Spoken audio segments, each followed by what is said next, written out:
audio description version, courtesy of Scribely. Click the link in the description.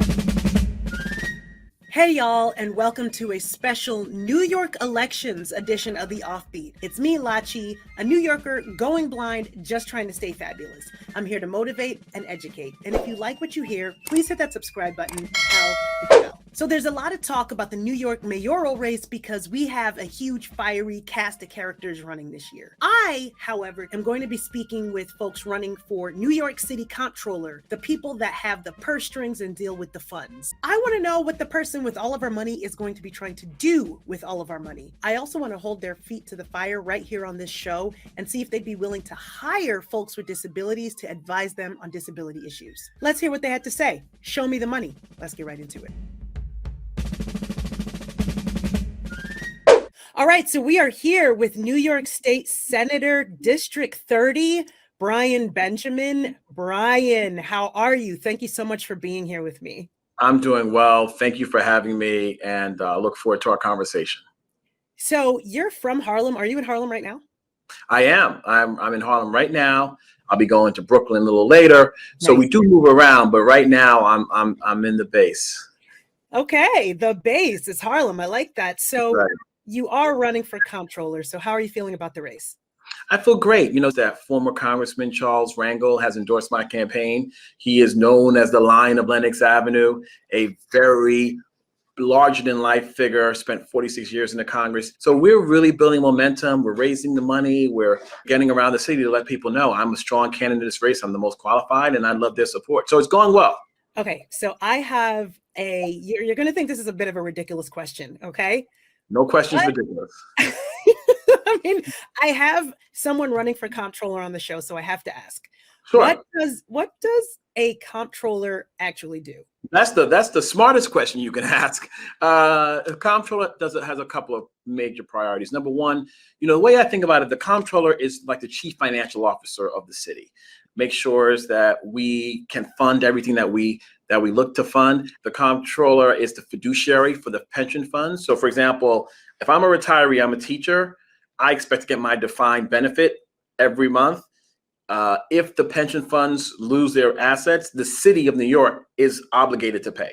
So it's a very big, important role, and is responsible for auditing every agency in some capacity once every 4 years. So that's the New York Police Department, that's the Department of Education, that's Homeless Services, you name it. Every single agency is audited. Those are some of the key priorities of the comptroller. Got it. Okay, so investment spending and auditing. We'll get back into those two. Yeah, just basically. Long story short. 1 to 3. Okay. Well, okay, so you've held state office for quite some time, but Yeah. what will make you better than the current guy to run something of this scope for the city? So a couple things. The current guy is running for mayor, so it is a vacant seat.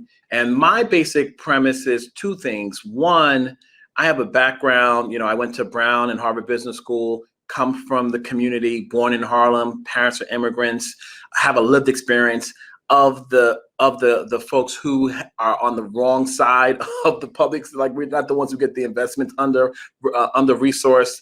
Over marginalized. I also spent some years, I worked on Wall Street, Morgan Stanley, where I did investment management, investment banking, built affordable housing in the community, served on my community board, became the chair of the community board, and now I'm the chair of the budget committee within the state Senate. And when you're talking about $250 billion of money to be managed in the pension funds, I think it's relevant that someone has had that experience before, is responsible for the resources. Okay, all right. So you have a nice little rap sheet, fine. But so if you've got $250 billion that you've got to sort of play around with and manage, what will you invest in to ensure returns? A public pension fund has the obligation to help deal with public problems. And one of the biggest public problem that actually has a good return on it is affordable housing. We have 600,000 plus units of need of affordable housing in the city. The investment in that will deliver really good returns. I mean, you know, I used to finance affordable housing before becoming a senator. I worked in a private company that did that. And, you know, we were averaging in the low teens, 10 to 15%. So I have a background in it. Obviously, you have to deal with issues around, in some cases, supportive services. You can do those things and deliver great returns for the retirees. And that's what I look to do. Great. And that is definitely a huge issue on my docket as someone who's a proponent for disability. Affordable housing is definitely one of the big issues that I want to talk a little more about. But before we get into that, I do want to ask you something else.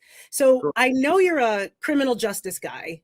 That's right. And so there's been a lot of debate on New York Police Department, NYPD oversight versus investment in safety. I don't know if that's a false choice, but as comptroller, where will you stand on this? So my view is that we need to audit the NYPD's budget through a performance audit with a lens around public safety. Right now, this is viewed with if there's more crime or there's something happening on a train, the right answer is let's just send more cops. I'm not convinced that that's the right answer. I think the first thing to figure out is, well, what is the cause of those situations? So I say all that to say, it's easy politically and publicly to just kind of like, oh, this happened, let's do this so everyone can calm down. I think the comptroller has a responsibility as the chief accountability officer, the chief financial officer of the city, to make sure that there is real facts and logistics around how we are utilizing law enforcement. What role should they play? How big should it be? How small should it be? How does it fit into a broader conversation around public safety? That's the kind of thing I want to do. There should be a strategic strategy around how we do this. And I think the comptroller's work can help make that happen. I actually wanted to go back, and I like that answer. It's pretty comprehensive, but I do want to go back to housing because something came into my head as you were speaking. I swear I was listening, but something else came into my head. I know how that works. I know how that works. I'm not offended. Okay, cool. So with housing, I mean, housing is a huge issue in New York City, right? Especially the ability for people to afford it and the homelessness issue. But one of the things that is starting to cause some grumbling is having affordable housing in these sort of upper echelon-y places. Just the talk of it is starting to get people in these places tail between their legsing. And how would you be able to finesse that? I mean, how can you speak to those folks too and say this is necessary? So I think the way to do that is it starts with a strategic plan. So I believe that the comptroller has to work with the mayor on this issue. You can't do it separately. But we're going to come up with different drafts around how we facilitate the need citywide. So then what the issue becomes is every neighborhood has a role to play in this, and here's how we make that occur, as opposed to now, which is just a free-for-all. And what ends up happening is certain communities, the upper echelon places as you describe them, say, we don't want affordable housing. What they say is that we don't want tall buildings, but it's a code for that they don't want what comes with the tall buildings. So we need to have a strategy that encompasses the whole plan, and then everyone has to sign on to the plan. And maybe there's some tinkering, but we need low-income targeted housing and middle-income targeted housing, and we need a transition for the homeless to either permanent housing or permanent supportive housing, depending upon their situation. So I myself have a disability, being blind, being legally blind. I mean, that's what this whole series is about. So obviously I'm going to have to ask you a question on that. So how will you help New Yorkers with disabilities as comptroller? Yeah, the first order of business is to really showcase what actually are we providing for to people with disabilities. I think when you look at it from a perspective of, okay, these are the kinds of resources that we're spending, here's where we're spending it, and let's look at what other big cities are doing. Big cities are, and you find the ones that are most progressive on the matter and say, why is Philadelphia, why is Los Angeles, why is Houston, why are they spending resources to deal with XYZ issues and we're not? One of the things I want to do once being elected is to sit down with disability activists to talk about, are there things that, remember, the comptroller is almost like a financial attorney general. The other thing that the comptroller also has a bully pulpit. You're a citywide elected official. You have the ability to sort of bring attention to priorities and things that should be priorities for the city of New York. And I look to do that in this case. So a few of the things that we as people with disabilities do focus on are things that we touched on. So criminal justice, affordable housing, employment, especially accessibility. So just being able to get into buildings is rough, or bathrooms in buildings, and getting to the second floor. So you made a good point of, you would want to speak to disability advocates, disability consultants, and that you would have a pulpit. Would you be interested and or willing to have people on your staff or in your administration either directly advising you or on your staff regarding disability? Absolutely. I mean, there's, and by the way, I look to do that with every major constituency group. I mean, I think I can't pretend to know what would be best to make our situation better for those who've had disabilities. So I have to work with you and others to figure that out. And I think that's just good government. Great. Love it. So the other thing that I am is a musician. Oh, wow. You got a lot of things going on. You got all kinds of things going on. You are just scratching the surface, my love. But anyway, that leads me to one of my last questions here. So now New York is definitely like the capital of music, art, culture, and that's suffered a little since the pandemic. No doubt about it.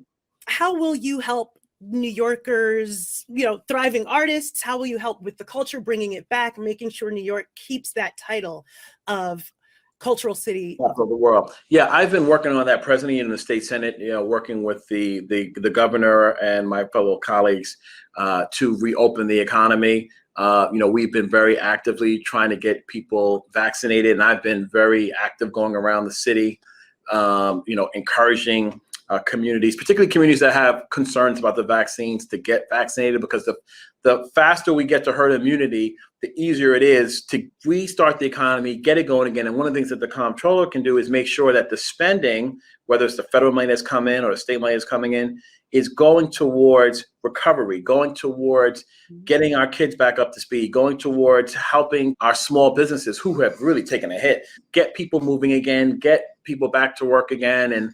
And that foot traffic is what helps industries grow, and that's what helps our cultural institutions get back to their great place. Awesome. Yes, I do agree. I'm not saying you got my vote like that. What I'm saying, but you're thinking about it. You're thinking about it, though. You're considering it. Okay, I will take a consideration. That's all I'm asking for right now. I got you. Well, this has been great. Oh, you mentioned a lot of times that you'd have to work closely with the mayor. So do you have anybody in mind that you're rooting for? Yeah, no, my view is I will work with any mayor that the people of New York pick, because coming out of COVID, it can't be adversarial. We got to come out of COVID working together. That's the mayor, that's the comptroller, that's the governor. We will do better. And I think the way we do that is together. Nice. Wow. Love it. That was so like a nice little ending. We're going to be voting in 2 weeks. Yeah. So where can folks find you? So you can find me on social media. It's NYSCN Benjamin, NYSCN BENJAMIN. Or you can find me on 125th Street. I mean, my Senate office is at the State Office Building on 125th Street, and I'm playing Powell. I'm on the 9th floor, Suite 912. So there are like 1,000 ways. And in my email, you can go online, benjamin2021.com. So Google me, and finding me will not be hard. Y'all heard it right here. Just Google him or just go uptown. He's just walking around the streets. You will find him out there doing what he's got to do. All right. Well, thank you so much, Brian Benjamin. Yes, I am so glad that you came down here and spoke with us today. And I wish you the best of luck on your run and the best of luck on the rest of your career. Thank you. And you too. You got a lot going on. I'm very proud of the work you're doing. This is phenomenal. Thank you. Thank you. Take care. All right. So there you have it, folks. So remember, you will be casting your vote June 22nd. But here in New York, early voting starts June 12th. So go to your Board of Elections website, find out where you will be voting for your specific location. Head out to the polls. This year we have ranked choice voting. That means you can choose your top 5 folks that you want to run for these positions, whether it be mayor, whether it be comptroller, and whether it be all of the down ticket sections. So get out there, do your democratic duty as I will, and pick who you think is best for the seat. Thank you so much for sticking with me to the end of this episode. Please hit that subscribe button if you want to continue down this journey with me, a New Yorker going blind, just trying to do her civic duty and stay fabulous. There's a lot more to come, so stick around.